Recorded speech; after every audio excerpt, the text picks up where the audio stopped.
ఓం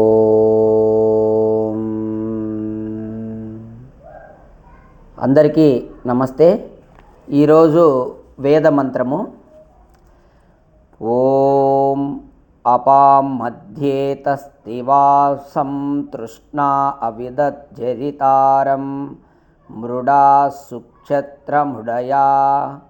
ఋగ్వేద మంత్రము. భావార్థము: ప్రభు అంటే పరమేశ్వరుడు నా యొక్క స్థితిని చూచి నీకు నాపై దయ కలగదా?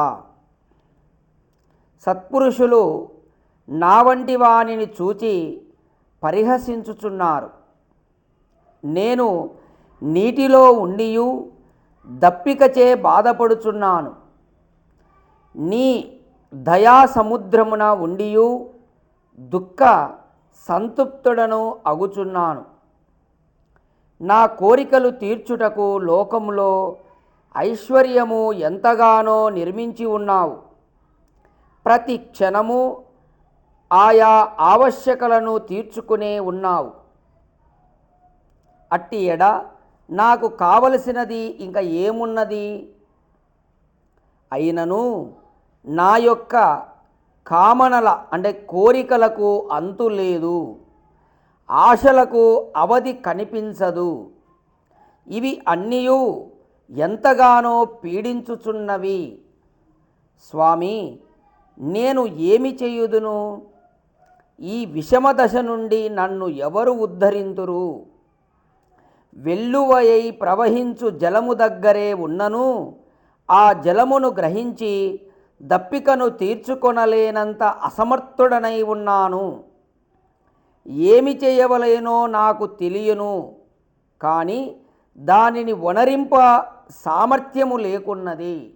చూడండి, ఇది ఇంపార్టెంట్ అయినటువంటి మంత్రం. ఎందుకంటే ఇది ప్రతి ఒక్కరికి వర్తిస్తుంది, ప్రతి మానవునికి ఇది వర్తిస్తుంది ఈ మంత్రం. చూడండి, ఇక్కడ ఏం చెప్పబడుతుందంటే, ఒక మనిషి ఏం చేస్తున్నాడు? తన కోరికల యొక్క పరిస్థితి చెప్పుకుంటున్నాడు పరమేశ్వరునికి. ఈ సృష్టిలో మొత్తం ధనం ఐశ్వర్యం అంతా ఇచ్చి ఉన్నావు పరమేశ్వర, కానీ నేను ఆ ఐశ్వర్యాన్ని పొందలేకున్నాను. ఈ సృష్టి అంతా కూడా సుఖంగా ఉన్నది, కానీ నేను దుఃఖపడుతున్నాను. మరి దీనికి నన్ను ఎవరు దీని నుంచి కాపాడుతారు? నన్ను ఇక్కడి నుంచి ఎవరు గడ్డన వేస్తారు? నాకు ఎలా ఇది ఏమి చేయాలనో నాకు తెలుసు, కానీ ఆ సామర్థ్యం మాత్రం నాకు లేదు. అంటే నేను ఏం చేస్తే బాగుపడతానో ఆ విషయం నాకు తెలుసు, అయినప్పటికీ దానిని చేయగలిగేటటువంటి సామర్థ్యము లేకున్నది. సచ్చిదానంద స్వరూప ప్రభు, ఆత్మలో అపరిమిత బలము ఉన్నదని నాకు తెలియను, అయినను దానిని గ్రహింపజాలకున్నాను. అంటే ఓ పరమేశ్వర, సచ్చిదానంద పరమేశ్వర, నా ఆత్మలో శక్తి ఉంది, ఇది నాకు తెలుసు, కానీ నేను గ్రహించలేకున్నాను. జ్ఞానాదులకు అమూల్యమైన రత్నములకు ఆ ఆత్మ ఆకరమని తెలియను. వాని మధ్య ఉండియు వానిని పొందజాలకున్నాను. ఆ ప్రభువగు నీవు ఆనందమయుడవనియు అంతటా ఉన్నాడనియు నేను ఎరుగుదును, కానీ ఆనందమును అనుభవింపజాలకున్నాను. పరమేశ్వర, నీవు అంతటా ఉన్నావు వ్యాపించి అని నాకు తెలుసు, అయినప్పటికీ నువ్వు ఆనంద స్వరూపుడివి కదా, అంతటా ఉన్నావు, అంతటా ఆనందం ఉంది, అయినా నేను అనుభవించలేకున్నాను ఆనందం. మరి దీన్ని నేను ఎరుగుదును, కానీ నా ఆనందమును అనుభవింపజాలకున్నాను. నీ అమృతమయ అంకమున కూర్చుండియు మాటి మాటికి మృత్యుముఖమున పడుచున్నాను. నీ యొక్క అమృతమయమైనటువంటి ఈ సృష్టిలో నీవు ఆ యొక్క అంకమున కూర్చుండి మాటి మాటికి మృత్యుముఖమున పడుచున్నానంటే ఈ యొక్క కోరికలన్నీ పెంచుకొని నేను మళ్ళీ పుట్టడం, మళ్ళీ చావడం, మళ్ళీ పుట్టడం, మళ్ళీ చావడం జరుగుతూ ఉంది. ఓ పరమ కరుణామయ సుక్షత్ర, నాకు బలము ప్రసాదింపుము, దానితో ఎదుట ఉన్నటువంటి జలమును ఉపయోగించునట్లు అనుగ్రహింపుము. శక్తిశాలివగు ఓ స్వామి, నీవే నన్ని జల సముద్రమున ఉంచితివి. జలమును గ్రహించి తృప్తుడను అగునట్లు అనుగ్రహింపుము. ఓ సుఖస్వరూప, నన్ను సుఖింపజేయుము. శక్తి నొసంగి సుఖపడునట్లు అనుగ్రహింపుము. ఈ నీ స్తుతి కర్త యొక్క పిలుపు నీకు వినపడదా?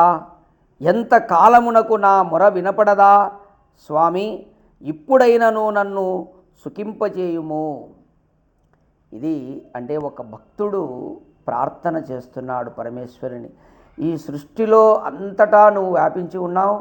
సృష్టి అంతా ఆనందంగా సుఖమయంగా ఉంది. అయినప్పటికీ నేను సుఖపడలేకున్నాను. నాలో నాకు తెలుసు, నేను ఎలా చేయాలనో తెలుసు. ప్రాసెస్ అంతా నీవు అంతటా ఉన్నావని తెలుసు, నీవు ఆనంద స్వరూపుడవని తెలుసు. అయినా నేను నీ యొక్క ఆనందాన్ని పొందలేక, నీ దర్శనం చేయలేకపోతున్నాను. కారణము అజ్ఞానము, అవిద్య చేత, అలాగే అంతులేని కోరికలు, ఆశల చేత. ఇవన్నీ ఉండడం వల్ల నేను మళ్ళీ పుట్టడము, మళ్ళీ చావడం జరుగుతూ ఉంది.